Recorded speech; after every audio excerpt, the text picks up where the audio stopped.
우리 하나님 말씀은 시편입니다. 시편 4편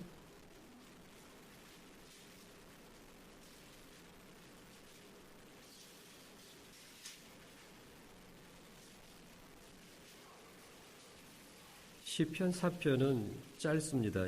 8절까지 있는데 우리 함께 전체 다 읽도록 하겠습니다.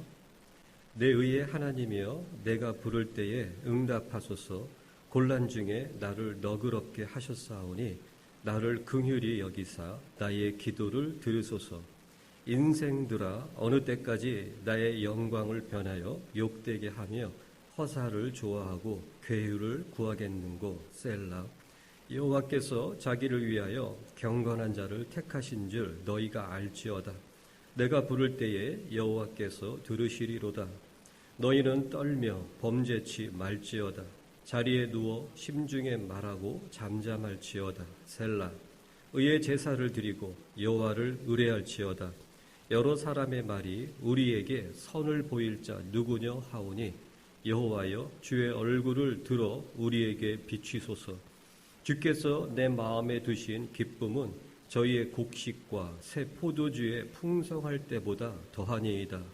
내가 평안히 눕고 자기도 하리니 나를 안전히 거하게 하시는 이는 오직 여호와시니이다.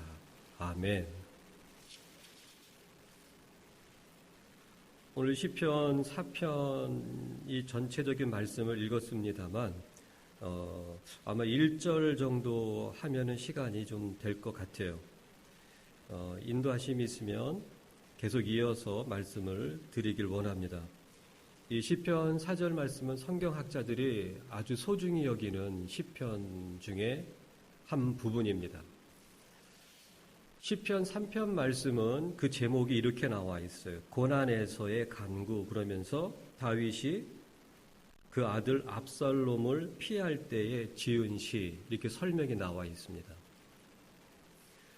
그리고 이 4편은 그 3편과 이어져 있는 시편이라고 또한 성경학자들은 분명히 말하고 있죠. 그 의미는 이 시편 4편에는 3편과 이어져서 다윗의 그 고통 중에 그 절정으로 치닫는 그 고통의 절정에서 나오는 고백입니다.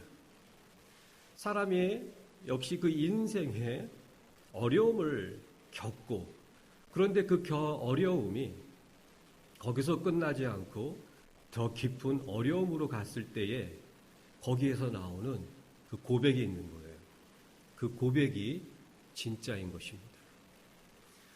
어떤 자들은 그 어려운 중에 자신의 그 악한 것이 드러나게 될 것이고, 그리고 그 악한 것이 드러날 때에 그 악한 것으로 행하는 자들이 있고, 그리고 그 악한 것을 하나님 앞에 내려놓기 위해 몸부림치는 사람이 있는 것이죠. 욥을 보시길 바랍니다. 욥은 그 1장과 2장을 쭉 이어서 봤을 때에 진정 하나님께서 사탄에게 네가 나의 종 욥을 보았느냐 자랑스러웠어요. 그리고 그 자랑스러워했던 그 욥에 대한 하나님의 인도하심이 사실은 우리가 생각하는 것과는 너무 다른 것입니다. 인간적인 세상적인 생각으로는 하나님께서 이렇게 이뻐하시고 자랑스러워하는 그 욥에게 그 하늘에 그리고 이 세상의 모든 축복을 주어도 아깝지 않은 그러한 욥에게 하나님은 사탄의 공격을 허락하시죠. 하루 만에 자신의 모든 재산과 그리고 자신의 그 모든 자녀들이 다 사라집니다. 그리고 그 다음 날에는 자신의 그 모든 육체의 건강과 자신의 그 육체의 그 모든 아름다움이 사라집니다. 남은 것이라고는 아내뿐이었어요. 그런데 마지막 남은 그 아내마저도 이렇게 이야기를 하죠. 당신의 하나님을 저주하고 죽으라. 그리고 그 아내는 남편인 욥을 버리고 떠나갑니다. 그리고 이제 새 친구가 등장을 하죠. 욥은 자신의 삶에서 하나님 앞에 부끄러움이 없었던 사람이고 하나님 앞에 숨길 만한 죄도 없었던 사람이었기 때문에 자신의 그 입장을 이렇게 이야기를 하죠. 차라리 내가 태어나지 않았더라면 좋았을 텐데. 내가 태어나는 그날에 큰 폭풍과 태풍이 있어가지고 차라리 내가 태어나다가 죽었다면 좋았을 텐데 이러한 이야기를 합니다. 결국 욥기 38장에 가서는 엘리후라는 하나님의 사람이 등장을 해가지고 그 욥에 대해서 질타를 하죠. 그리고 38장에 가게 되면 여호와 하나님께서 욥에게 말씀을 하십니다. 내가 창조했던 이 창조의 역사들을 네가 보았느냐. 그리고 40장에 가서는 네가 네 자신을 스스로 의롭다 함으로 나를 불의하다 하느냐. 그 의미를 잘 생각하시길 바랍니다. 지금 하나님께서 욥에게 말씀하고 계시는 그 의미가 무엇이냐면 네가 네 자신을 스스로 의롭다 함으로 나를 불의하다 하려 하느냐. 이해가 되시죠? 그 의미는 내 자신이 나를 의롭다 생각하는 그것 자체가 하나님을 불의하다고 말하는 것이며 그것은 하나님께 죄를 범하는 것입니다. 그것을 자기 의라고 부르는 것이죠. 의는 하나님으로부터 오는 거예요. 그래서 바울 사도는 로마서 3장 말씀에 이렇게 말씀하고 계시는 거예요. 은혜로 말미암아 의롭다함을 얻었느니라. 그것은 이렇게 그 다음 이어지는 말씀으로 설명을 하십니다. 예수 그리스도의 믿음으로 인하여, 개역성경은 예수 그리스도를 믿음으로 인하여 이렇게 나와 있지만 헬라어 원문 성경을 직역하면 완전히 다른 의미예요. 예수 그리스도의 믿음으로 인하여 그를 믿는 믿음으로 말미암아 하나님으로부터 오는 의인이 차별이 없느니라. 이렇게 나와 있는 거예요. 예수 그리스도의 믿음으로 인하여 믿는 자들에게 미치는 하나님의 의인이 차별이 없느니라. 자, 믿는 자들에게 미치는 하나님의 의인이, 하나님의 의가 오는 거예요.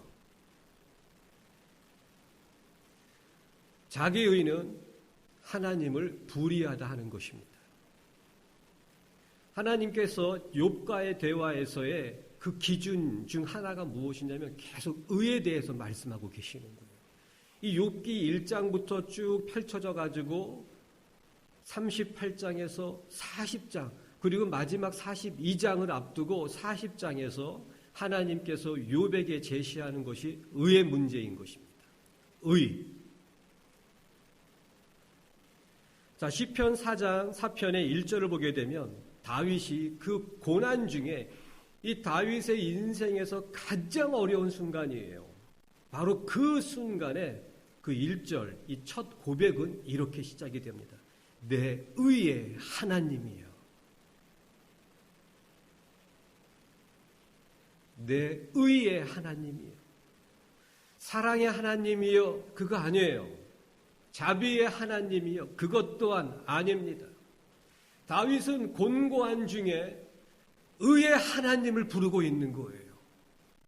왜냐하면 그 의가 하나님과 나와의 기준의 그 관계의 기준이기 때문입니다. 사랑 아니에요.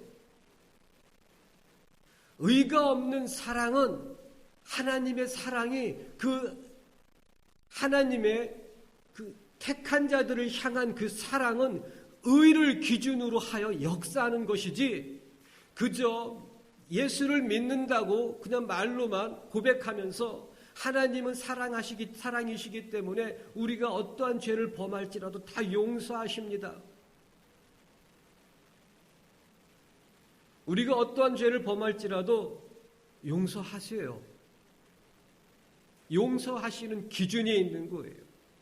그 용서하시는 사랑이 우리에게 흘러오는 기준이 있는 거예요. 그것이 무엇이냐면 의라고 하는 것입니다. 요한사도는 요한일서 1장에서 이렇게 말씀하고 계시죠. 아주 유명한 말씀이 9절이에요. 저는 미쁘시고 의로우사 이렇게 나와 있습니다. 우리가 우리의 죄를 자백하면 어떠한 죄를 범할지라도 우리의 죄를 자백하면 저는 미쁘시고 의로우사 우리의 모든 죄를 용서하시고 우리를 모든 불의에서 깨끗게 하시느니라. 이 말씀, 9절 말씀만 유명해요. 그리고 대부분의 성경을 가르치는 분들은 그 한 구절, 그걸 가지고 제시합니다. 저 역시 제자 교육을 받을 때에 내비게이터, CCC, 그리고 전도 폭발, 이러한 제자 훈련들을 받으면서 성경 암송하는 게 있어요. 109절을 암송을 해야 되는데 그 중에 이런 제자 훈련 코스에서 아주 빠지지 않는 그 성경 구절이 바로 요한일서 1장 9절입니다. 어떠한 죄를 범할지라도 그 죄를 자백하기만 하십시오. 그러시면 하나님은 미쁘시고 의로우시기 때문에 우리의 죄를 용서하시고 모든 불의에서 깨끗게 하십니다. 여기 성경 요한일서 1장 9절에 나와 있지 않습니까? 그것은 무지막지한 편식입니다. 편식의 끝은 무엇입니까? 영양의 불균형. 영양의 그 불균형의 끝은 무엇입니까? 당뇨병. 당뇨병의 끝은 무엇입니까? 죽음이에요. 지금 21세기 현대의 그 한센병이라고 그러죠. 현세의 문둥병이 무엇이냐면 당뇨병이에요. 당뇨병과 이 문둥병은 증상이 거의 비슷합니다. 한 가지 말씀을 드린다면 이 문둥병자는 손가락이 진 물러가지고 떨어져 나가는데 통증이 없어요. 당뇨병자도 이 손가락이 썩어 들어가는데 통증이 없어요. 몸 부분이 떨어져 나가고 죽어가고 있는데 통증이 없어요. 그것과 똑같습니다. 성경 말씀을 전체적으로 문맥과 행간을 보지 아니하고 한 구절 가지고 들이대고 한 구절 가지고 그 삶을 사는 사람들의 결국은 문둥병자와 동일하게 죽음입니다. 그런데 결국 죽게 되어 있는데 그 죽음만큼 무서운 것이 무엇이냐면 죽어가고 있는 그 고통과 통증을 모르는 거예요.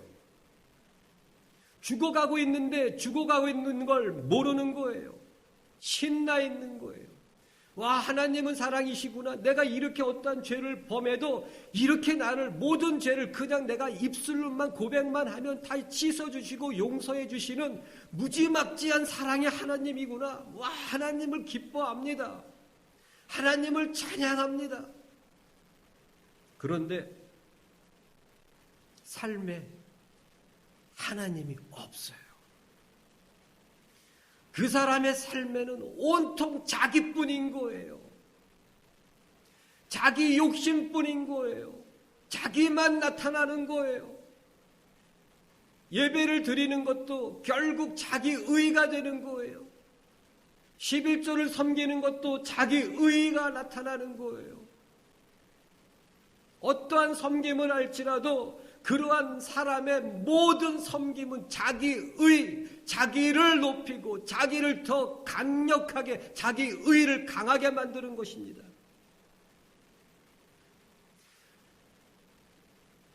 요한일서 1장 9절 그 말씀 앞에 있는 것이 무엇입니까? 의에 대해서 말씀하고 계시는 거예요. 무엇입니까? 너희가 빛 가운데 행하면, 이것이죠.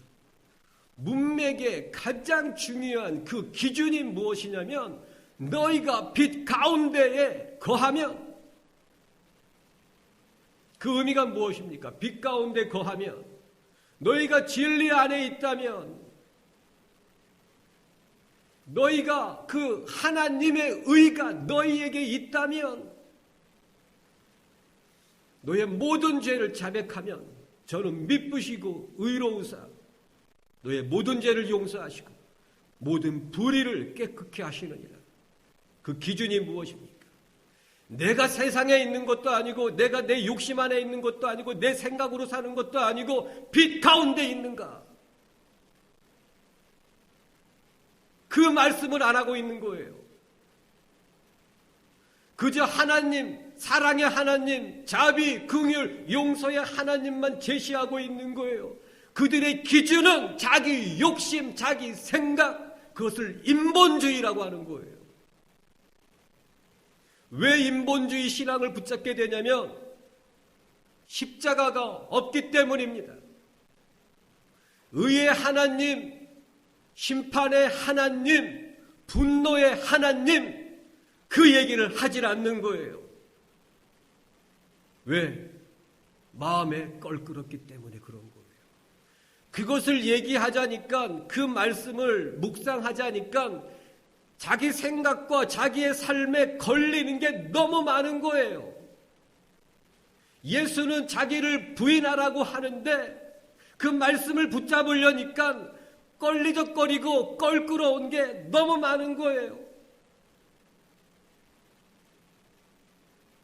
자기를 부인하지 않고 어떻게 예수를 따라간단 말입니까? 다윗은 그 어려운 중에, 그 어려움과 어떠한 고난 중에 있을지라도 그 다윗과 하나님과의 관계의 기준은 무엇이냐면 의. 그렇기 때문에 그는 의의 하나님이요, 바로 의의 하나님을 부르짖고 있는 거예요. 사랑의 하나님, 자비의 하나님, 용서의 하나님을 부르짖는 것이 아니고 의의 하나님을 부르짖고 있는 거예요. 왜? 다윗의 마음 안에는 진리가 있기 때문에 그런 거예요. 우리가 다윗의 삶을 잘 알지 않습니까? 그는 자기를 죽이려고 했던 그 사울 왕을 완벽하게 죽일 수 있는 기회가 2번이나 있었음에도 그는 그의 그 옷자락을 조금 칼로 베어내는 것만으로도 그 마음에 하나님 앞에 그 두려움이 있었던 사람이에요. 우리에게 하나님을 향한 그런 두려움이 있습니까? 여호와를 경외하는 것이 지혜의 그리고 지식의 근본이라고 그 잠언은 얘기하고 있는 거예요. 그 잠언은 누가 기록한 것입니까? 솔로몬입니다. 솔로몬은 이 세상의 모든 부귀와 영화와 쾌락과 모든 것들을 다 누리고 다 체험하고 다 깨달은 사람이에요. 결국 그가 하는 그 잠언의 내용이 무엇입니까? 여호와를 두려워하는 것이 지혜의 근본이다. 의라는 것은 무엇이냐면 결국엔 하나님을 두려워하는 거예요. 진리 앞에 두렵고 떨림이 있는 것이 의라고 하는 것입니다.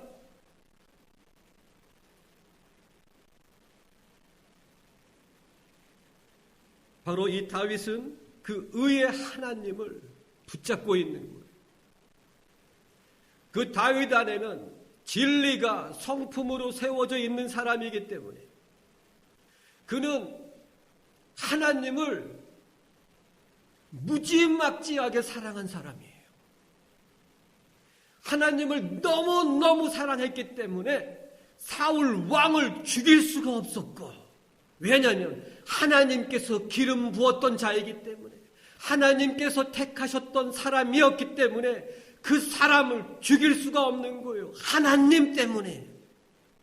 세상적인 생각과 인간적인 기준으로는 사울 왕을 몇 번이고 죽여도 괜찮은 것이었지만, 그의 기준은 세상도 아니고 사람도 아니고 오직 여호와 하나님이었기 때문에 사울 왕을 죽일 수가 없었어요. 그것이 하나님을 사랑한 다윗의 삶의 태도인 것입니다. 하나님을 너무나 사랑해서 죄를 범할 수 없는 것, 그게 사랑이에요.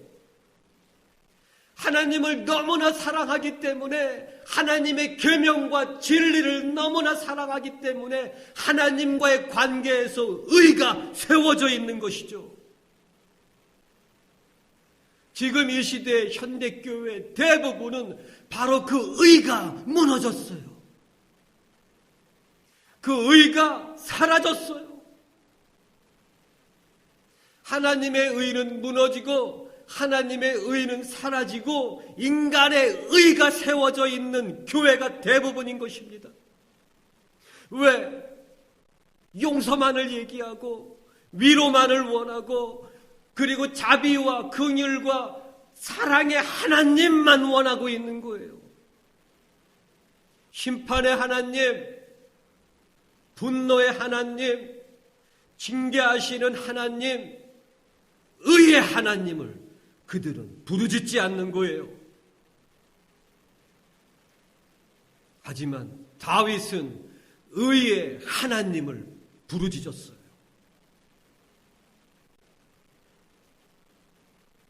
말씀을 가르치고 나누는 사람 중에, 아니 이렇게 한번 표현을 해보죠. 예수를 믿는다고 하는 사람 중에 다윗에 관하여 모르는 사람이 어디 있겠습니까? 그리고 다윗에 대해서 말 한 번 언급하지 않은 사람이 어디 있겠습니까? 다 다윗을 이야기하고 다윗을 높이고 칭찬하고 자신의 그 신앙의 모델로까지 생각하며, 어떤 사람은 심지어는 자신의 이름을 다윗으로 바꾸지 않습니까? 아주 유명한 분이 계시죠. 조 다윗 목사라고 계시지 않습니까? 이름은 조 다윗 목사인데 그 사람의 가르침과 삶은 조 다윗이 아니죠.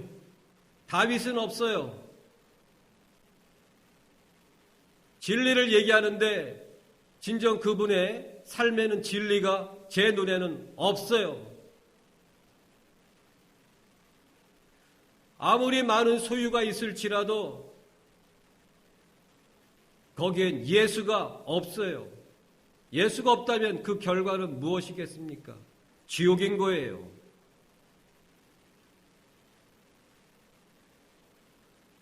그만큼 다윗에 대해서 예수를 믿는다고 하는 사람 치고 칭송하지 않는 사람이 없음에도 불구하고, 그렇다면 왜 다윗의 삶과 그의 태도를 배우려고 하지 않습니까? 다윗이 하나님으로부터 축복받은 것은 담기 원하면서 하나님께서 그 다윗을 왕으로 세우시기까지 그가 겪어왔던 그 고난과 어려움 중에서 오직 진리로만 살기 위해 몸부림쳤던 왜 그 다윗의 모습은 본받으려 하지 않습니까? 왜 그것을 가르치지 않습니까? 하나님을 사랑한다고요? 그렇다면 다윗처럼 살아야죠. 하나님을 너무나 사랑하기 때문에 죄를 범하는 게 두려워했던 그 다윗을 배워야죠. 하나님을 너무 사랑해서 사울을 죽일 수가 없었고, 하나님을 너무나 사랑해서 그의 옷자락을 잘라낸 것만으로도 이 마음에 두려움이 있었던 사람이 바로 다윗이지 않습니까?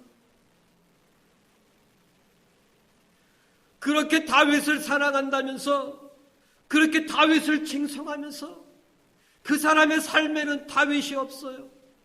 그렇다면 그 사람의 삶에 예수가 있을 수 있겠습니까? 불가능한 거예요. 다윗도 없는데 어떻게 예수가 있을 수 있단 말입니까? 이 신앙에 이 부도수표 같은 신앙을 살고 있는 사람이 너무 많은 거예요. 부도수표는 뭡니까? 눈으로 보기에는 그래 어느 회사에서 이거를 갖다가 수표를 발행했으니까 이제 이것을 가져가면 돈으로 찾을 수 있겠지. 그런데 그 회사가 망해 있어요. 그 수표는 끝난 거예요. 종이 쪼가리예요. 이 종이 쪼가리가 너무나 작아서 불쏘시개로도 쓸 수가 없어요. 예수를 믿는데 예수가 없어요. 결국은 지옥이란 말입니다.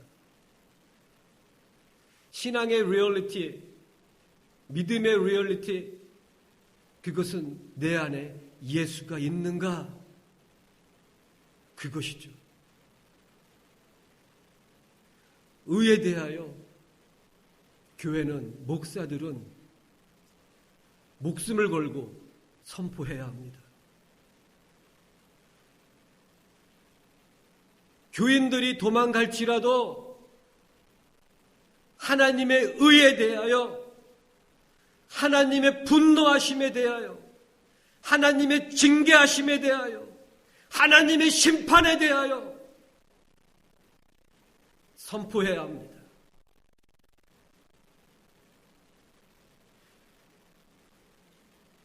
대부분의 성경학자들은 이 시편이 150편까지 있는 시편 중에서 시편 그러면 아름다운 사랑의 노래로 많이 알고 있어요.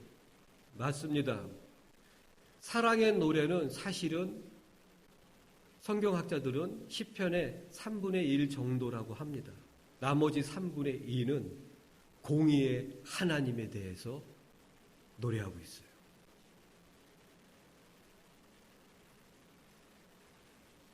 바울 사도가 로마서 1장에서 복음에 대해서 이렇게 말씀하고 계시죠.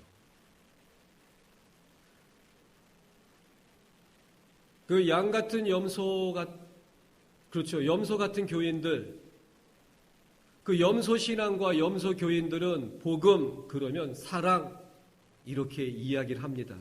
그것은 거짓말입니다. 그건 마귀에게 미혹당해 있는 거예요. 복음은 사랑이다. 성경 어디에도 그런 말씀은 없어요. 하나님은 사랑이신 건 맞아요. 복음은 사랑이다. 그런 성경 말씀은 없어요. 바울 사도가 우리에게 지금 이 시대에 제시하는 복음은 로마서 1장에 아주 분명하게 나와 있습니다. 복음에는 하나님의 의가 나타났도다. 바울 사도는 그렇게 말씀하고 계시는 거예요. 복음에는 하나님의 의가 나타났다. 그 의에 대한 기준이 구원의 기준인 것입니다.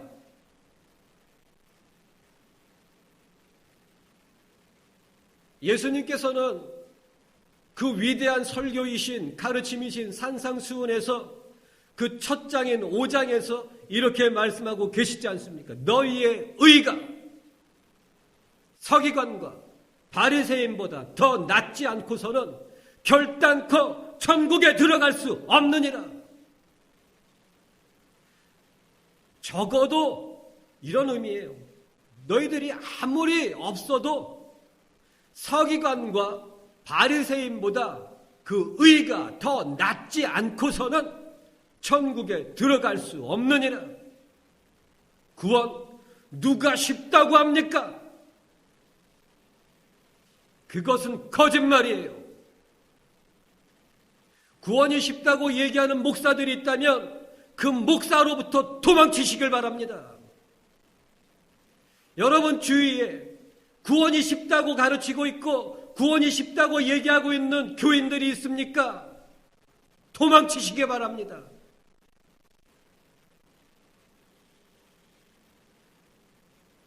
구원은 천하를 얻는 것보다 더 어렵고 하늘에 있는 별을 따르는 것보다 더 어려운 것이 구원입니다.